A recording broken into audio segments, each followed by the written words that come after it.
अरे देवा, ये गड़बड़ है बाबा। चल चल चल चल।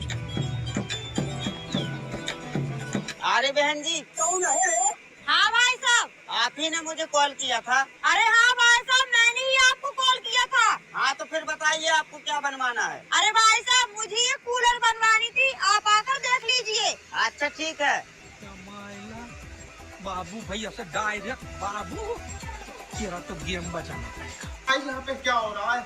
भाई यहाँ पे क्या हो रहा है? भाई ये कहाँ फंस गया भाई मैं? भाई ये क्या हो रहा है भाई? भाई मुझे कॉकरोच बना दी भाई, ये मुझे आगे नहीं जाने दे भाई, मेरी ट्रेन छूट रही। रुको जरा, सबर करो। बोला धक्का मुक्की नहीं करने का, आराम से लेने का। हाँ अभी मजा आएगा ना भिड़ो। अरे बहन जी, इसमें तो कंडेंसर ही नहीं है और इसका मोटर भी खराब हो गया है। इसमें नया मोटर लगे